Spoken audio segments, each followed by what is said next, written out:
अश्वनी जी भी आए हैं, इनका भी बहुत बहुत धन्यवाद। और हमारे बंसल साहब बहुत धार्मिकता है, वो भी हमारे बीच में आए, हम स्वागत करते हैं उनका। इसका समझा सार कृष्ण ने, सुन लो उसकी कहानी। वो बीच की कड़ी थोड़ा सा मैं भूल गया था,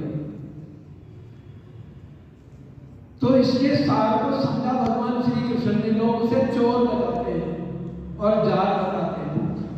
अच्छा, कोई किसी के पूर्वजों को चोर कहे और जाल बताए या विचारी बताए, क्या ये अच्छा लगता है? पर हमें लग रहा है।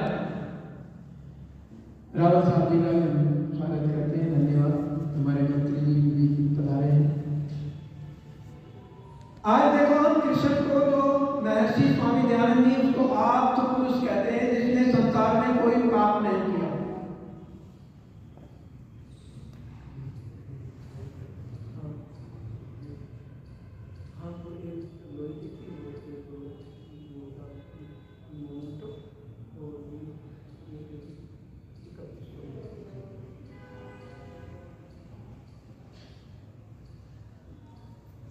हम उनको जो है चरित्रहीनता का लांछन लगाते हैं कि वो तो व्याभिचारी थे, औरतों के कपड़े उठाकर पेड़ पर बैठ जाते थे, एक एक को कहते थे आओ अपने कपड़े ले जाओ।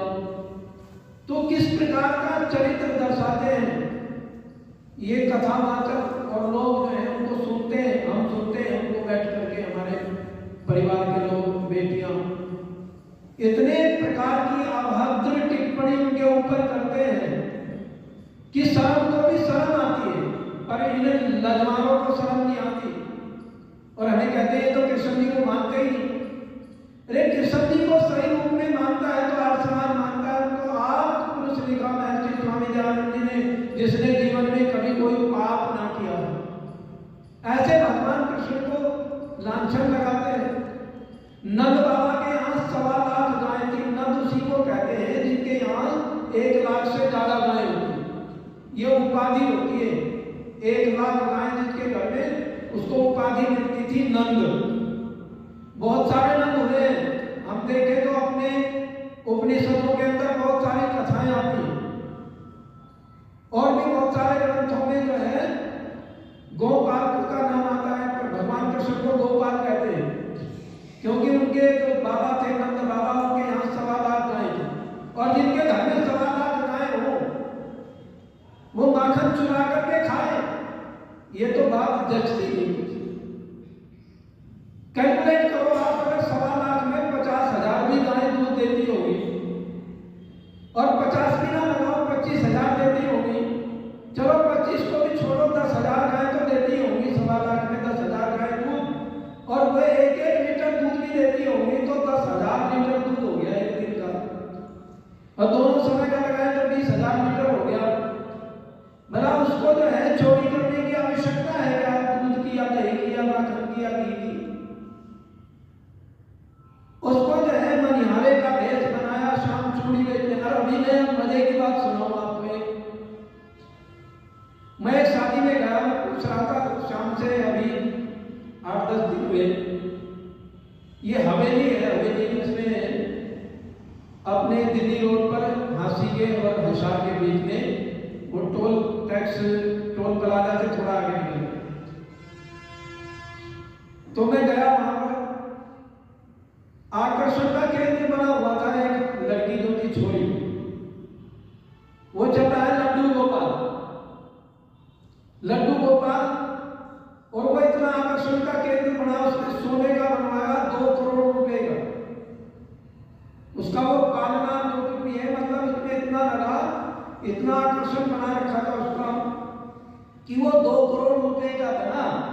और उसने जिद की कि 2 करोड़ रुपए का बना के दे मुझको। और वो जो है मतलब 2.5 किले जमीन बेच करके बनाया उसने बेचारा। पति को डिमांड पूरी करनी पड़ती है, जब कहने लगे नहीं नहीं घर में पत्नी आ गई, तो वो बनाया। और एक नई कहानी सुनो, जो चारों वेदों के विद्वान थे और गुरुकुलों में शिक्षा उन्होंने प्राप्त की, और उसका जो है सोशल मीडिया पे आ रहा था, उसका एडमिशन कराया कन्वेंट स्कूल में, इंग्लिश के स्कूल में, मतलब उसका एडमिशन कराया है लड्डू गोपाल। और बाकायदा उसी प्रकार से प्रक्रिया सारी, गाड़ी का जो है किराया, गाड़ी लेके जाती है उसमें, और वहां से उसको फीस दी जाती है पूरी, उसके रहने का प्रबंध वहां पर। तो उसको देखो क्या दुनिया का कैसा दिमाग खराब हो रहा है कि लड्डू गोपाल को उसने जो है एडमिशन कराया स्कूल में।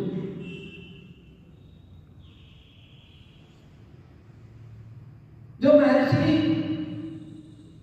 के आश्रम में रहते थे और वेदों का स्वाध्याय किया, वेदों के स्वाध्याय करने के बाद में इतना बड़ा ग्रंथ गीता लिख दिया, तो क्या वो छोटी बुद्धि के व्यक्ति थे? और एक और बात मैं आपको बताऊं, महाभारत में आया है कि जब राजसूय यज्ञ होने लगा तो उस राजसूय यज्ञ में अगर पूजा का विधान होता है, किसको सम्मानित किया जाए? तो भीष्म पितामह कहते हैं कि कृष्ण जैसा चरित्र आज के संसार में नहीं, मतलब पूरी दुनिया में उस जैसा चरित्र नहीं है, भीष्म पितामह कह रहे हैं। और ये आज के तथाकथित पंडित ये कह रहे हैं कि वो तो चोर था, माखन चुराता था, जार था, कुब्जा के साथ में संबंध बताया राधा, और राधा नाम का कहीं मैंने तो पूरा महाभारत 3 बार पढ़ा है, मुझे तो राधा का नाम कहीं उसमें वर्णन आया नहीं, 2 जगह वर्णन आया। ऐसी राधा का वर्णन नहीं आया कि वो प्रेमिका थी भगवान कृष्ण की, लेकिन वहां राधा का वर्णन आया तो कर्ण को जो राधे कहते थे, कर्ण को, क्योंकि कर्ण पुत्र तो कुंती का था। वो बहुत बारी उस तरफ नहीं जाऊंगा, उसको गंगा में बहा दिया था और अधीरथ वहां पर जो है पांडु का रथमान जो था अधीरथ को उसको निकाल करके ले पाल लिया, तो उसकी जो अधीरथ की पत्नी थी उसका नाम राधा था, इसलिए कर्ण को राधे कहते। एक तो महावर्णन मुझे मिला है महाभारत में, और एक जगह और मिला है, जो कृष्ण के मामा थे शैल, उनकी पत्नी का नाम भी राधा था, और वो उस समय के गुप्तचर विभाग जो होता है, जिसको सीआईडी बोलते हैं, सीबीआई बोलते हैं, उसकी अध्यक्ष थी उस समय की। और भगवान कृष्ण को जो निकाला था कारागार से, कोई दरवाजे टूट कर नहीं गिरे थे शंकर, वो सारे गुप्तचर विभाग जो पुलिस भी चाहती थी, जब अत्याचार बढ़ा कंस का तो सब परेशान थे, और उसका निर्माण जो है कृष्ण का गर्भ के अंदर से ही कर दिया था। योजना बन गई थी सब जब से कृष्ण गर्भावस्था में आए कि इसको निकालना है।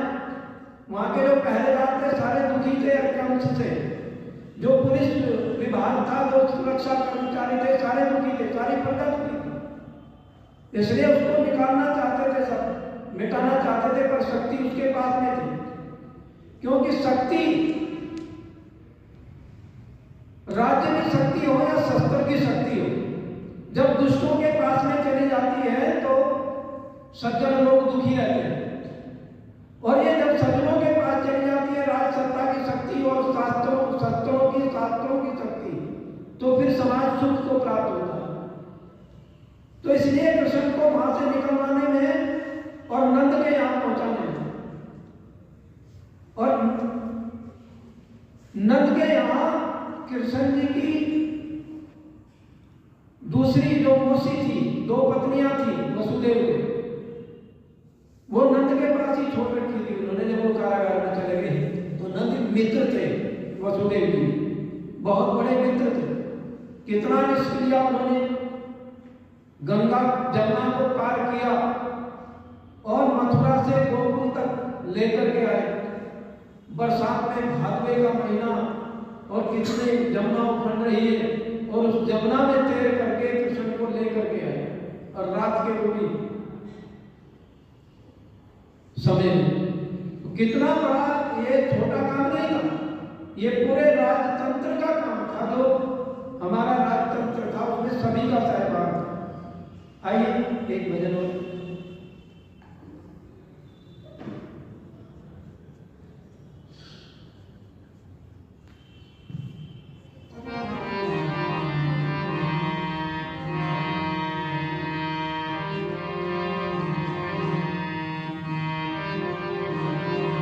ये तो महर्षि स्वामी दयानंद जी की दे रहे हैं। आइए एक गीत स्वामी जी को समर्पित।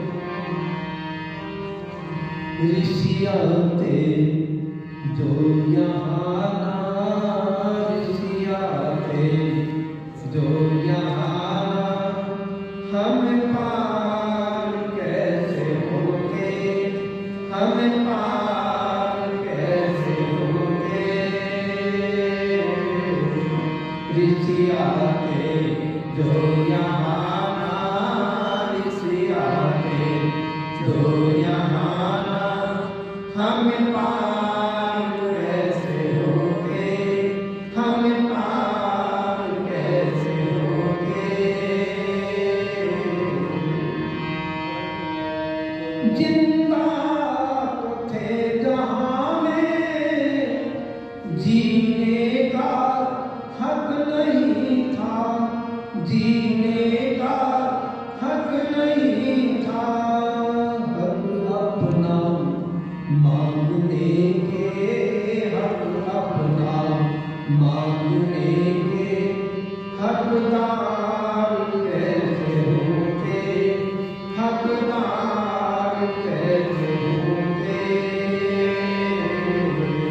ऋषि आते जो यहाँ ऋषि आते जो यहाँ हम पार कैसे होंगे, हम पार कैसे होंगे।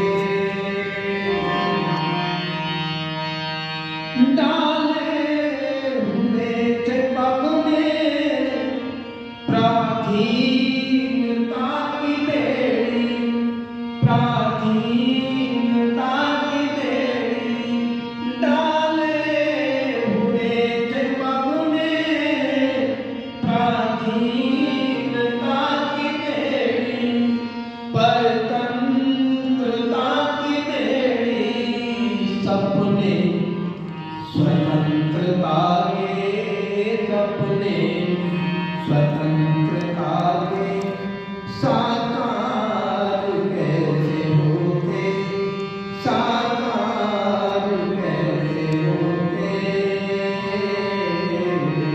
ऋषि आते जो यहाँ ऋषि आते जो यहाँ हम पार कैसे होते, हम पार कैसे होते।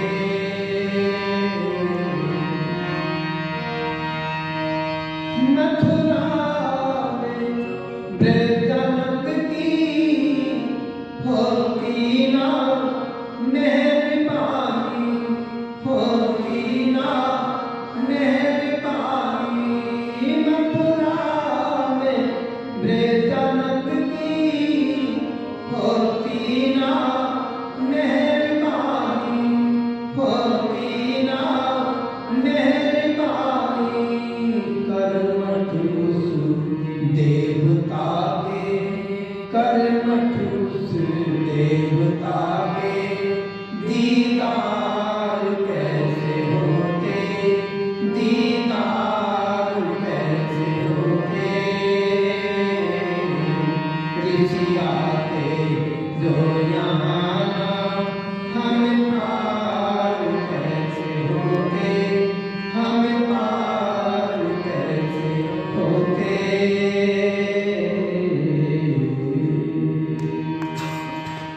सभी का बहुत बहुत धन्यवाद।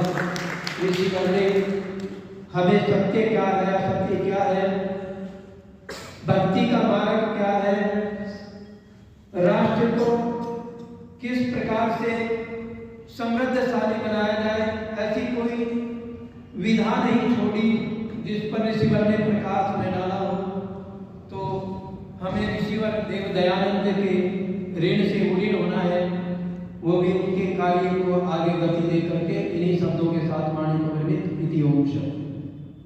ओम द्यौ शांति अंतरिक्षं शांति पृथिवी शांतिरापः शांतिरोषधयः शांति वनस्पतय शांतिर्विश्वे देवा शांति ब्रह्म शांति सर्वं शांति शांतिरेव शांति शामा शांतिरेधि ओम शांति शांति शांति।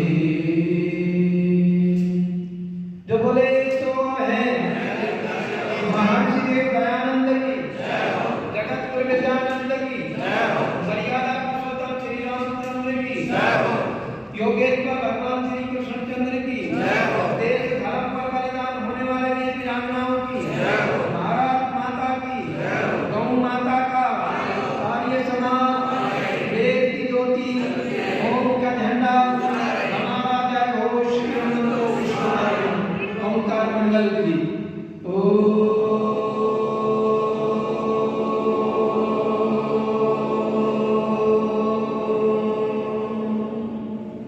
वैदिक अभिवादन सबको सादर नमस्ते।